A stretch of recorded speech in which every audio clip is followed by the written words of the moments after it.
Hey, how's it going? This is Tim Brown, and this is the Hook Better Leads podcast. And today it's my pleasure to be on with Lord Joshua Robert Bigger. How are you, sir? Big time is doing just fine. Thank you. How are you today? I am doing well. And for those of you who have not met Lord Joshua Robert Bigger, it's the best damn roofer on YouTube. Check it out. Check out his crazy stunts and his enjoyable content. Today we're talking about being crazy online, about the role of humor in content, and about stunts. So how has being involved with YouTube and doing crazy shit online affected your business? How is it going on the business side of things? On the roofing side of things, like I maintain a smaller business, so I'm always as busy as I can be. Yeah. I mean, so what I did is the humor was really raunchy, really ignorant, really roofer. Like the roofers got me. It was for the roofers. That's why I started doing this. Like these are my people, right? Yeah. So I just put this content out, and I never really wanted to grow my business. Like in Canada, where we're from a small town, I don't have the ability to scale like we do the storm chasing and all that things that are happening in the U.S. So I just my mom's home. Hi, Tanya. Wife's here. She got beer. So what's that? My truck story. My wife's wrecking the interview. The truck's at work. I left it there.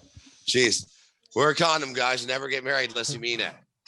So where was I? Sorry. So you're just saying like basically you're doing this for fun. You're having fun and you're entertaining other roofers. Yeah. So that's all it started, was having a lot of fun. And then, I had a lot of feedback from family members like, hey, dude, like, probably chill it. These videos are making you look like a fucking idiot. And I'm like, well, yeah, that's the point of it is. Like, that's what I'm doing here. Yeah. And so it never really affected the roofing business at all. Like, I can personally say that I've got a lot of clients that really enjoy it.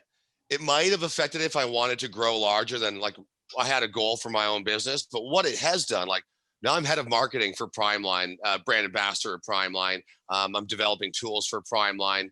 I'm basically partnered with them fully. That's amazing, dude.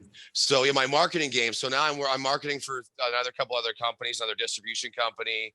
Some of the stuff I can't talk about because the deals are still being signed. But on a marketing scale and on a business scale in the industry, it's tenfold. That's like amazing. Right now, I'm working on getting some products sent, like bypassing the States, the tariffs, and bringing it through Canada, and like really getting on a big scale of in the industry, but not roofing, just part of the industry, part of the sales. And that's, I wouldn't be here without the videos. They wouldn't have brought me to this point. Did you think that would happen when you started, or were you just having fun? When I started, I was like, yeah, I'm going to take over the roofing industry. That was literally like, I had this, like, people just think I'm crazy. Like, I've been taking over. I'm a little solo guy from Canada that fucking roofs, but I got this, I had this cell phone where like everyone, I can get to millions of people. So my goal was like, I'm going to get my way out of roofing one day. I'll just do sales. I can't roof forever. I still roof till I can, but I'd like to have a nice landing when I'm 55 years old. And I'm like, I don't want to roof 7 days a week. I want to just, put 2 roofs on a week and maybe get my son to do one, Yeah.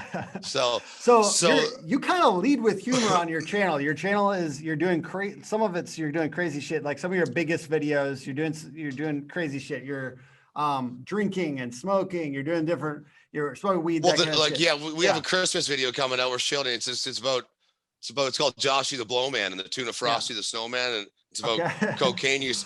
And this character, these kids find the drug at the park. They find a bag of drugs, and Joshy appears like a hero, all raggedy, and he does the drugs for the kids. He's like the savior, and there's a whole song. And otherwise they would have to do the drugs for them. Like, so he saved. I like that. He saved them. Yeah, the kids are gonna do the drugs. He's a hero, And so I mean, my ideas have just gotten worse and worse. Like I've started with bad ideas, and like. So like I'm grateful enough to like people that the humor has brought me closer to people that own companies that we're signing these deals with for marketing and also for affiliations. So they're like, what are you guys doing this week? I'm like, I'm planning to do a cocaine video again, as long as promoting your company. And they're like, that's hilarious. And these guys, because they know we're marketing to the roofers. Yeah. The roofers are our clients. Yeah. Right. So anything I'm selling something in the roof industry. I'm not like I'm going to sell Nike shoes or something. I'm selling tools I've used for 15 years. Right. Yeah. So that's why we partnered up with Prime Grit, because it was someone that we've been using for so long. It was like, fuck, I got to better take money off these assholes. They're fucking, I'm using their tools in my video, getting millions of views. Like, pay up, Yeah. boys. So we partnered up with them, and we got a bunch of other shit on the go. What do you think were some of those kind of like turning points on the YouTube channel where you started to get a bunch of YouTube subscribers and people watching these videos? What do you think really kind of like were some of the biggest instigators of that? I'll tell you what it was. I just didn't follow the rules, right? I went total roofer. The character didn't care about anything. That's just what we portrayed, like BDR. Like BDR is part of me. Like it's part of every roofer, that spirit that I've created online. That's a little bit of every. Even if a roofer's cleaned up and sober, like that, they still know a guy or was that guy. And so BDR just went and didn't follow any standards, community standards. So they removed me from YouTube, and I lost all my videos. Really? They deleted. Yeah, but then I was like, all right, cool. That was 3 years ago. I was like, that's cool. I think at the time I had 20,000 followers. That's the only platform I was doing this on. And I walked away 3 months later. I ended up getting all these emails like start up again. So I started up on Facebook, and then I started up, and I had to start up all over again. That was 3 years ago. And now we have 340,000 followers. So being kicked off, making that reaction where people are looking for you. You're not just throwing in their face. Like that guy was funny. That guy was rude. That guy was real. Now they take him away. How do I find him again? And they're doing the same thing. I'm actually shadow banned on 4 separate platforms at one time. I might be a record consecutively, but I'm holding, and I take it as a proud thing. Like I wear that like a pin on my shoulder. Like when I run into Mark Zuckerberg one day, trust me, I'm going to fucking give him the stink eye. I might even give him the back of my hand for all the roofers out there that he's putting roof Facebook jail or all whatever it's called, you know? So let's talk about the incident at the Roofing Process Conference. You got into a fight with Dimitri. What happened, and what is the role of, if it was a stunt? Was a stunt. What is the role of stunts? What is the role of doing outlandish things and stunts in your content, and how has doing that been a fun and interesting thing for you and your content? Well, the reason I was down there was to perform and do the music, do some comedy. I'm always there. I'm just hanging out. And then they had me there to speak also about how I did it, how I marketed, how I'm getting where I am. So when I was speaking, I talked about reaction, how to get reaction. Like you can either be funny. If it's in your personality to be funny, you can do things that are crazy. And even if it's not your personality to do it, it'll still work for you. And exactly, I took Dimitri out of his professional bubble and did something totally crazy in a public place. And I mean, what did we get? Like 20,000 views in the first day. Like there's your reaction. All the roofers are watching it. I mean, and cool, I think, right? I mean, just to kind of like throw something, I mean, a little shout out to Dimitri here too. He definitely knows the power of, he most definitely does, getting reactions. Like he picks a lot of fights. Some people would say, like in the roofing industry, he picks fights, but really he does try to say things, that he believes in, right? And a lot of people aren't willing to do that. And I think that's kind of, that's why it's almost provocative. He's just like, you know what? This is not right. This is a scam. This is, you know what I mean? You're like, Jesus, man, you're going hard. Like me and Dimitri have been friends for a while. We met, I think it was 4 years ago at Storm Venture Group, maybe to win the storm. And he was like, who the fuck is this idiot? Right. Yeah. He didn't know how to take me. Right. Cause he only portrays what he sees on YouTube. Right. Yeah. But then we developed a relationship over the last few years. We worked together. We're working together on some things. I gladly help him promote his new directory company, and he gladly helps promote anything that I've ever been involved with. Awesome. So me and Dimitri are actually good friends.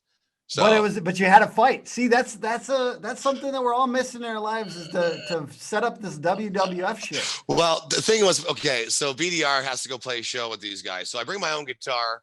I've lost my guitar. It's got lost traveling with it. It takes $90 to put on the plane there because it's got to go a large cargo. $90 to get back, so it's $180 already. I bought that guitar for $150 in Orlando, so I was like, I don't want to take it back home because then it cost me $90. So we fucking utilized the value of the guitar. Awesome. I was like, and yeah, just throw a little. What's that? In the background, this guy has been on a Warped Tour and shit before with this. But you were opening for bands back in the early 2000s punk rock, right? Yeah, we were on a same label as the member of the band Good Charlotte. Sweet. They were a punk band from New York. We were signed to a I label know all these bands. Yeah, I remember all these bands. And then we did some gigging with the tour, the Warped Tour, and then we opened up for Sum 41, a couple other popular bands through that were big in the punk scene. Oh shit! We're and now you're using some of that in your business now. And I think that that's awesome that you're not, basically we all have random things. If it's not music, people all have random things that they're passionate about outside of their work, and to bring some of that in, right? To like not segment out your life and like keep it separate, but like, dude, I'm going to play some music as part of my business for this, for this roof, this roofing channel. Well, I just like that you're bringing it in. Yeah. If you're doing content and you want to make content, you're going to have diversity. So if you're going to, and I tell people that when we go, we do our speaking at, Roofing Insights and wherever else we end up going, but be yourself. If you want to do roofing and you like golf, do videos about golfing and talk about roofing. Like, people, you just content. There's nobody making movies out there. Like, all Hollywood's pretty much shut down last year. So if you're going to get popular online, this is the chance, right? So start making content. And there is more space right now, like with content. Like, there is more space to put stuff out there. I found myself watching YouTube a lot more than I have before, instead of Netflix and stuff like that, because Netflix doesn't have as much content or something right now. Well, even I'm finding right now everything's getting hit. Like, even like influencers are like getting less and less views. I've been reading. It's just because fake shit, and they can't travel. The fake influencer people that are like normally just in their bikinis, and so it's like, you can't go there. You can't go to freaking Hawaii this time. Now they're just taking pictures of their underwear in their bathroom. That's what TikTok's all about, right? Yeah. So I'm on TikTok as well. TikTok's my big. This is my big one. TikTok's my big one. Really nice. And I tell people, TikTok has 800 million users, man. Get on there. Yeah.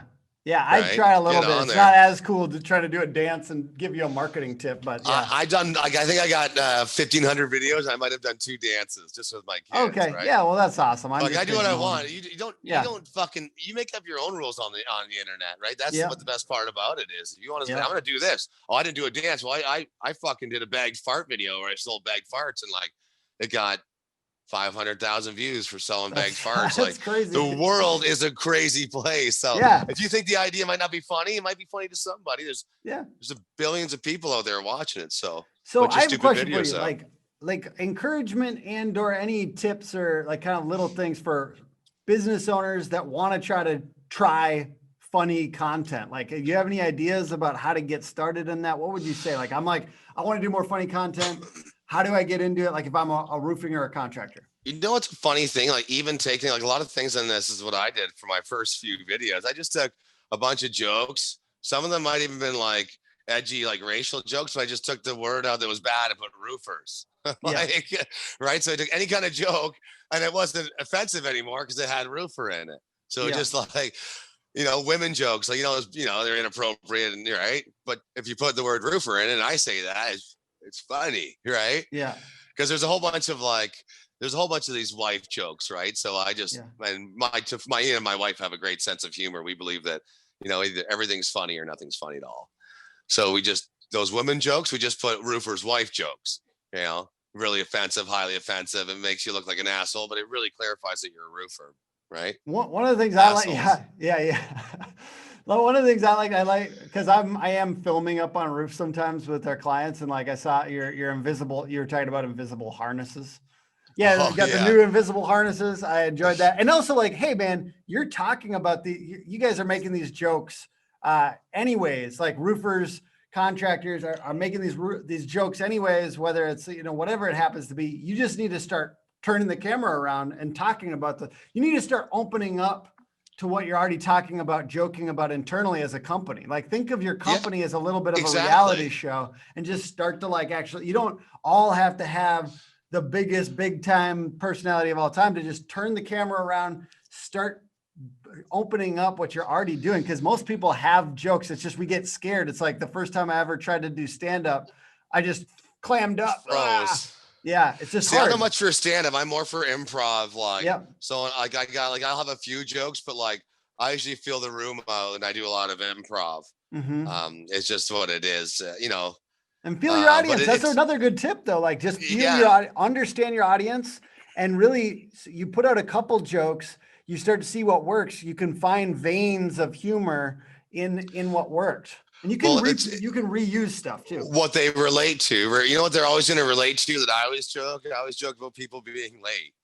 It's like, are not showing up for work, or being hungover. Like, I mean, it's the same kind of humor every roofer, because they relate to it. Because I was hungover last Monday, and then Dylan didn't show up the week before because he was hungover, or later had a dentist appointment. You know, like, and yours is self-deprecating humor sometimes, and I think that like that is something we all can do. And like if to be honest, like if you have healthy self-esteem and shit like that, you can hit yourself with jokes. People like that.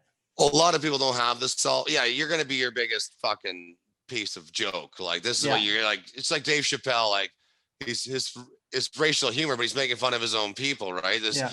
You know, and that's okay. The roofer's making fun of his own people, so it's kind of like, I got flack for it. Like, oh, you're wrecking the industry. I'm like, oh no, there's a lot of roughness to the industry. I couldn't go after roofers. Satire. If I went after roofers, it'd flop. But if I went after marketers, I do make fun of marketers, and marketers are pieces of shit too sometimes. So. Oh, I'm becoming a marketer. You better watch out, man. Like, you're fucking, hey, big time. I'm a skid marketer. My campaign's called skid marketing. So, my dad always said, leave a mark, even if it's a skid mark. No one remember. I like that. You remember the time your dog's buddy wiped his ass across the white carpet at your buddy's house, left the dog with a skid mark on the fucking carpet? Remember that? Yeah. Everyone remembers that. Everyone remembers that. It's skid mark. Yep. Marketing. Leave a mark. Josh Bigger, skid marketing. Genius. AK Lord, big time. So big title. Big shoes to fill.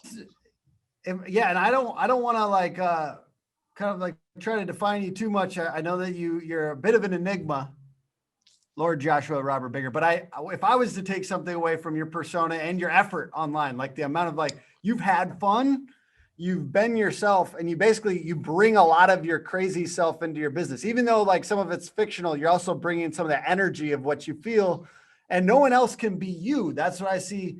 Like a big thing I've heard people say is basically like, if you do bring a little bit more of your realness, your craziness, some of that stuff that you kind of hide normally when you're doing business, you bring a little bit more into the business, into the content. No one can compete with that you. Everyone's exactly. And that's why I just did whatever I want. I didn't listen to anyone else. Just be yourself, and don't be afraid of what people will think. Cause that's a lot of it's like, people are fearful of what someone's going to say. They're gonna be like, oh man, you're a fucking idiot. And I'm like, so like, I'm an idiot. I mean, I took it on the chin. Like, well, then I used to argue a lot with people to make it like, so people would come follow me just to watch my arguments, right? So that's how the BDR really started, is arguing like a fucking keyboard warrior. And then I just started making videos just so like, and it just snowballed. But I don't argue as much online anymore, dude. I don't have time because keeping up with all the content and I was just and it's become more of a business now. Yeah. Somebody was arguing with me online. I was like, dude, how the fuck do you have time for this? Like, I am busy, dude. Like, there's another marketer in the Roofing Insights group. And I was like, dude, I don't have time to do all this. Like, just one second. Oh, am I back? There I am. Yes, you're back. There. Yeah. No, you're good. You're back. Big time. I didn't put on airplane mode. Sorry. But the time, you don't have time for that. I mean, I don't have time for that. I did back in the day, dude. I like competition. I like fighting. And frankly, it is fun. But like, I just don't have time for that right now. I'll battle on my channel. Like, I have a company right now, and I'm not going to say any names. They owe me and a bunch of other companies in the area. They're a big conglomerate.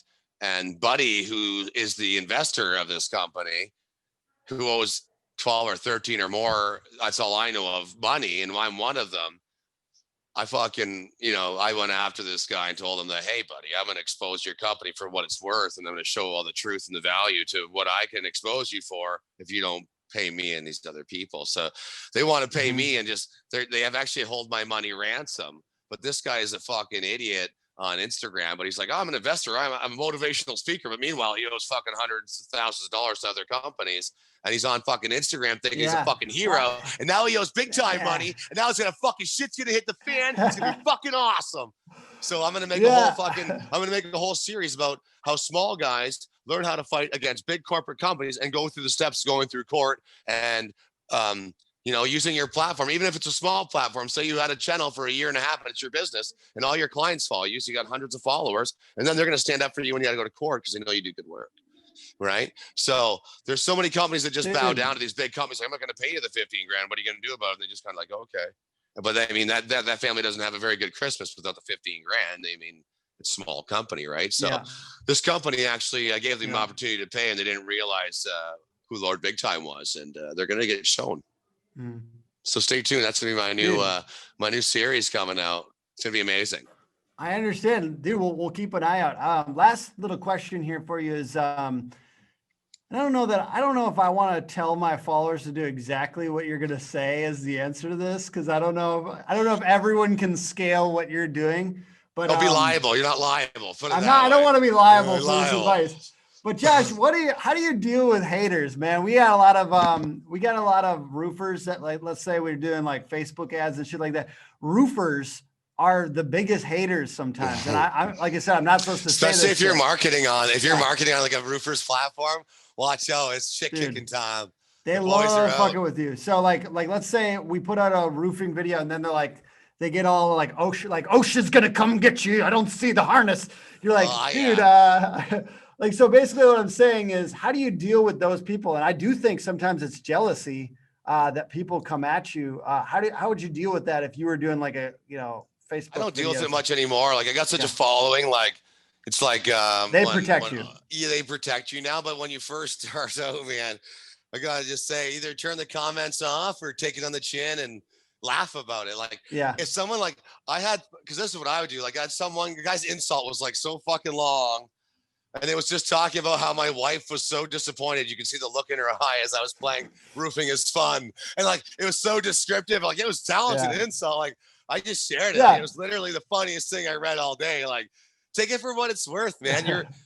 You're on there. You're on there to take hits. Like, some people, to piss someone else off. They hate their job. They hate their boss. They got shit on. So they come in like, don't take any face value to it. Some of the biggest ignorant insults I've given out to people that have, like, now we're friends. Like, you know what I mean? Like, some guy will insult me and I'll be like, you're a fucking useless piece of fucking shit, blah, blah, blah, blah, blah. And also be like, we laugh about it. Both our insults, and now we at each other. He's a roofer and we talk. Sell them some diamond shingles, right? Go. Roofers are hard. You're working with a roofing crew, and like the first fresh fish, he comes in his first day, you're just gonna shit all over him.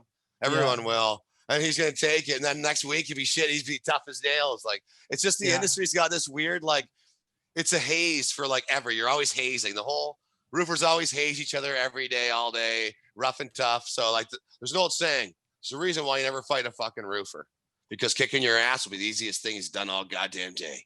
Okay? Take that to the bank. You can take that to the bank. I dig that. I think we should end on that note. That's a good note to end on. Now, definitely just Google Roofing is Fun if you haven't checked out Josh's shit before.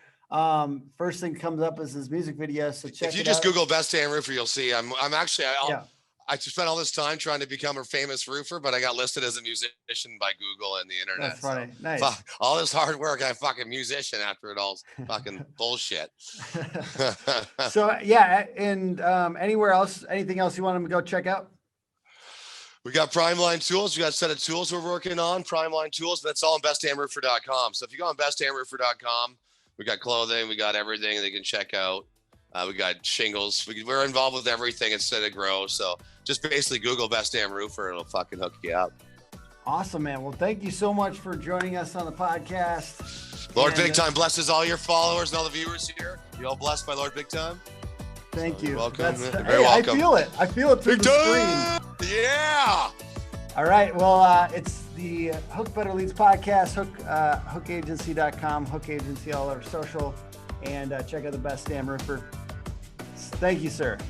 Big time!